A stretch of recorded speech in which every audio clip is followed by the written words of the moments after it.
This is Radio Caravan, the world news, read by Shabnam Modgil. For the first time in the history of the United States of America, a black Indian-American woman will be the running mate of a major party's presidential candidate. 55-year-old Kamala Harris has been announced as the Democrats' vice presidential candidate, running alongside Joe Biden, who is in the White House race against Republican Donald Trump and his running mate Mike Pence. Joe Biden, the presumptive Democratic nominee for president, has named Kamala Harris, who is of mixed black and Indian heritage, as his pick for vice president in a much-anticipated announcement yesterday that was described as historic and seismic by Democrats, including many ecstatic Indian Americans. Joe Biden's firm belief in the experience and his extensive discussions with many friends, including former President Obama, who served as a sounding board over the last 3 months, helped the Democratic presidential nominee zero in on Indian origin Senator Kamala Harris as his vice presidential running mate. The 55-year-old California senator and former state attorney general and San Francisco district attorney becomes the first black woman to be named to a national political ticket by a major party. Harris is also the first Asian American vice presidential nominee in history. Democratic presidential candidate Joe Biden and his new running mate, Senator Kamala Harris, will make their first appearance as a ticket today in Wilmington, Delaware, as the campaign for the White House enters a more frenetic phase. President Trump led the Republican and right-wing attack on the Democratic vice presidential nominee Kamala Harris yesterday, calling her nasty, mean, horrible, and disrespectful, as the U.S. presidential election was electrified by the choice of the first black and Asian Indian woman on a major political party ticket. Joe Biden's selection of Senator Kamala Harris as his running mate provides a brand new target for President Trump's re-election campaign that has struggled to find an effective line of attack against his Democratic rival. And the Democratic National Convention will play out like a star-studded Zoom call next week, anchored by nightly primetime keynote speeches with Michelle Obama on Monday, Jill Biden on Tuesday, Barack Obama on Wednesday, and Joe Biden's acceptance speech on Thursday, according to a schedule of events. And Representative Ilhan Omar won her Democratic primary in Minnesota last night, becoming the third member of the squad, 4 higher-profile progressive women in their first term to beat back primary challengers. The nationwide single-day coronavirus death toll has exceeded 1,000 again last night after falling over the weekend, extending the trend of 4-digit tolls for a 4th week. A pandemic of the coronavirus has now killed more than 741,000 people worldwide, and over 20 million people across the globe have been diagnosed with COVID-19. United States the worst affected, with more than 5 million diagnosed cases and at least 164,537 deaths. And as the United States struggles to contain the coronavirus pandemic and attendant economic disruption, another problem may be looming. Murder rates have risen in many of America's cities, up by double-digit percentages in cities across America, including New York, Philadelphia, and Chicago. Wrestler turned movie star Dwayne Johnson clung to the top slot of the list of the world's highest-paid male actors for a second straight year, according to an annual tally released by Forbes magazine today.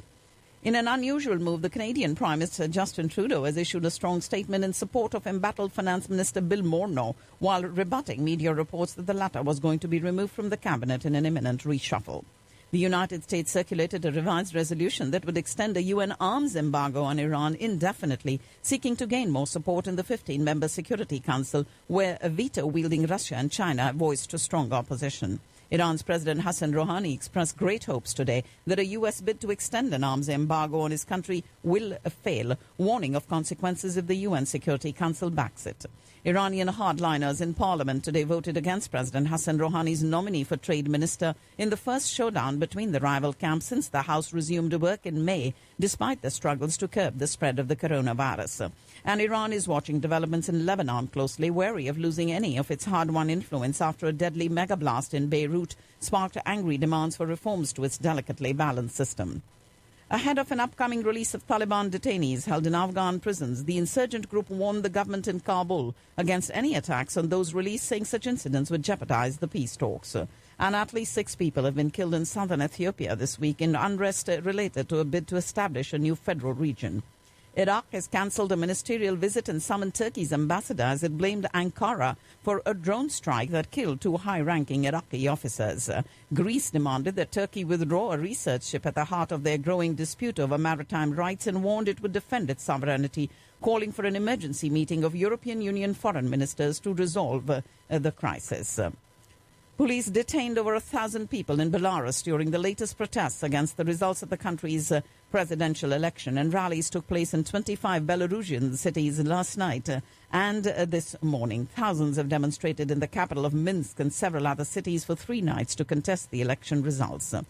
And just 7 weeks after bringing its first coronavirus wave under control, experts say Spain is once again in a critical situation with the worst infection rate in Western Europe. Germany recorded the biggest daily increase in new coronavirus cases in more than 3 months, with the health minister warning of outbreaks in nearly all parts of the country due to holiday returnees and party-goers. Hong Kong today said it had suspended its extradition agreements with France and Germany after the 2 European powers made the same move to protest shrinking freedoms in the financial hub. Ladies and gentlemen, you're listening to the World News on Radio Caravan, and the authorities hope to finish pumping out the remaining oil from the ship that has caused a huge oil spill off the coast of Mauritius. Sri Lanka's President Gotabaya Rajapaksa named 2 more relatives to a new government unveiled this morning, further consolidating his family's grip on power. His brother Mahinda will lead the government formed after their Nationalist Party's landslide win in a parliamentary election last week. That news out of Colombo. Serbia is considering buying a modern Chinese air defense missile system, according to the Serbian president, as the United States warned that such deals with Beijing could jeopardize the Balkan countries' proclaimed European Union membership goals. President Trump said his relationship with Chinese President Xi Jinping is frayed in the wake of the coronavirus pandemic, and that he has not spoken to his Chinese counterpart in a long time. China will sanction 11 U.S. citizens in retaliation for similar U.S. sanctions placed on the country last week, and GOP Senators Ted Cruz and Marco Rubio are among those sanctioned. 2 light combat helicopters produced by Hindustan Aeronautics Limited have been deployed in the Ladakh sector to support the Indian Air Force at short notice amid the border row with China along the line of actual control. Prime Minister Modi, who launched India's first undersea optical fibre project this week, has stepped up his government's efforts to give Andaman and Nicobar Islands its first big power project as part of a continuing massive effort to upgrade infrastructure in the archipelago of over 572 islands in the Bay of Bengal. At least 3 people have died after police opened fire in attempts to quell violence that erupted last night and went on in the eastern Bengaluru. 3 people killed and over 60 policemen injured as these clashes erupted over an alleged derogatory social media post. Bollywood actor Sanjay Dutt has been diagnosed with lung cancer, and as the news spread that the 61-year-old actor may have cancer, he took to social media to urge well-wishers not to worry or unnecessarily speculate. The condition of former President Pranab Mukherjee continues to be critical, and he remains on ventilator support in a Delhi cantonment hospital. India recorded nearly 61,000 cases and 834 deaths due to COVID-19. The country's tally is over 2.3 million, and the death toll stands at 46,091. Prime Minister Modi said there is an urgent need to ramp up testing in Bihar, Gujarat, Uttar Pradesh, West Bengal and Telangana during an interaction with chief ministers of 10 states with heavy COVID-19 caseloads. And the Supreme Court of India has sought response from the centre on a PIL seeking an immediate ban on use, installation, production and advertisement of disinfectant tunnels set up to curb the spread of coronavirus. The Maligaon pattern, the way in which the textile town fought COVID-19, is being cited as an example by one and many. And malaria has claimed 2 lives, ending Mumbai's short-lived streak of 0 casualties caused by the mosquito-borne disease. Delhi police advising invitees for the Independence Day function at the Red Fort to refrain from attending if they experience any COVID-19 symptoms. And the month-long political crisis in Rajasthan finally over, with rebel Sachin Pilot returning to the Congress fold.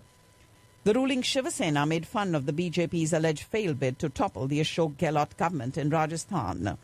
And the training camps for India's national hockey team will go ahead as scheduled from the 19th of this month, making India believe that the sky is the limit. Vikram Sarabhai, credited for putting the first Indian satellite Aryabhat in orbit in 1975 from a Russian cosmodrome, and today the country commemorates his 101st birthday. He won the Padma Bhushan in 1966 and the Padma Vibhushan, awarded posthumously to him in 1972.